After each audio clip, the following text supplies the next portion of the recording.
Hello दोस्तों, आज के वीडियो में पढ़ने वाले हैं कि डेटा साइंटिस्ट और डेटा एनालिस्ट क्या होते हैं।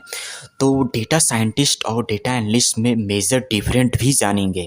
तो सबसे पहले गाइस मैं डेटा एनालिस्ट की बात करूं। डेटा एनालिस्ट जैसे कि आप अमेज़न या फ्लिपकार्ट वेबसाइट देखते होंगे। तो सबसे पहले गाइस मैं यहाँ पे आपको फ्लिपकार्ट वेबसाइट दिखा देता हूँ। तो आप फ्लिपकार्ट देखते होंगे, तो इनके पास मिलियंस ऑफ डेटा होते हैं, क्योंकि इन डेटा को हैंडल करने के लिए जैसे कि लाइक आप इसमें ईमेल आईडी साइन इन करते हैं, प्रोडक्ट बुक करते हैं, तो इनके पास मिलियंस ऑफ डेटा होते हैं। उन डेटा का इंसाइट निकालने के लिए डेटा एनालिस्ट की ज़रूरत होती है।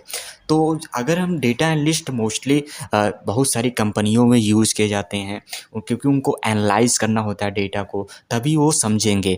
और जैसे कि इसमें समझने के लिए ऐड डैशबोर्ड भी क्रिएट किया जाता है, जिससे कि यूजर को ईजिली से समझ में आ जाए। तो डेटा एनालिस्ट कोर्स करने के लिए आपको क्या क्या एलिजिबिलिटी होनी चाहिए, क्या क्या स्किल होनी चाहिए। तो सबसे पहले आपके पास पाइथन आनी चाहिए, पाइथन का बेसिक सिंटैक्स आना चाहिए। उसके साथ ही आप इसमें लाइब्रेरीज आनी चाहिए, नमपाई, पांडाज, मेटाप्लॉट लैब, एंड उसके बाद क्या बोलते हैं एसक्यूएल, सीबॉन्स एंड विजुअलाइजेशन टूल जैसे मेरे हो गए, एक्सेल हो गए, एडवांस एक्सेल हो गए, पावर बीआई हो गए, टैबलो हो गए। ये कुछ मेजर स्किल आपके पास होनी चाहिए, तब डेटा एनालिस्ट आप बन सकते हैं। और उससे ज़्यादा डेटा साइंटिस्ट की बात करें, डेटा साइंटिस्ट जैसे कि मैं आपको यूट्यूब का यहाँ पे एग्जांपल दिखा दे रहा हूँ, तभी आप समझेंगे कि डेटा साइंटिस्ट का मोस्टली काम क्या होता है।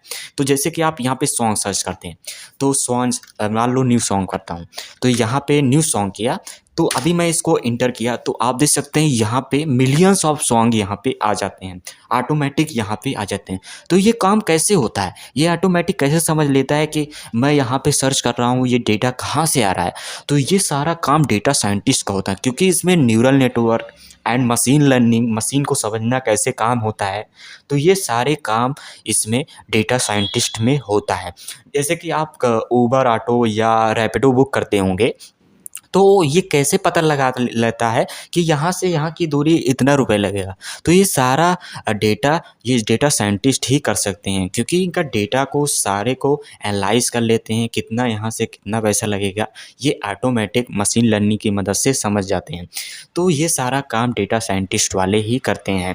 एंड डेटा साइंटिस्ट बनने के लिए आपको क्या क्या रिक्वायरमेंट होनी चाहिए। सबसे पहले आपके पास आपके पास 60% से ऊपर होना चाहिए, या आपके पास कंप्यूटर बैचलर डिग्री होनी चाहिए।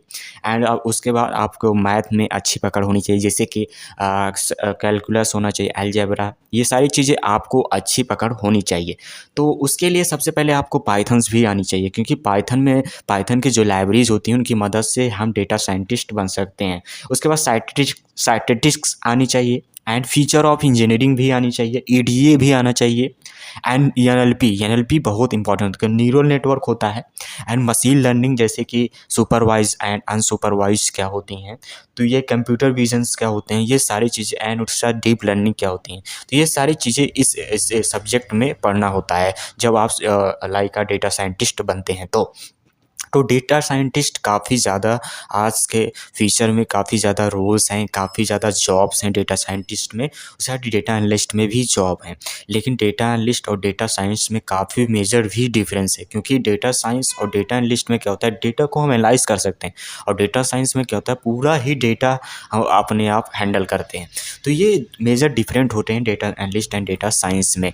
तो अगर आप डेटा एनालिस्ट और डेटा साइंस का कोर्स करना चाहते हैं, तो सबसे पहले मैं रिकमेंडेड करूंगा आप डेटा एनालिस्ट करें, क्योंकि डेटा एनालिस्ट में बेसिक होता है एंड डेटा साइंस में एडवांस चीज़ें होती हैं, क्योंकि उसमें neural network, machine learning, AI, ये सारी चीज़ें को समझना होता है। तो बेसिक सबसे पहले आनी चाहिए। तो इस वीडियो में हम सीखे कि डेटा एनालिस्ट और डेटा साइंस में क्या क्या मेजर डिफरेंट होता है, एंड उसके बाद इसमें कौन कौन सी स्किल आपको आनी चाहिए, ये चीज़ आपको डेटा साइंस डेटा एनालिस्ट बनने के लिए। तो ये वीडियो कैसा लगा, अगर अच्छा लगा है तो चैनल को सब्सक्राइब और लाइक कर सकते हैं दोस्तों। फिर मिलेंगे, तब तक के लिए बाय बाय।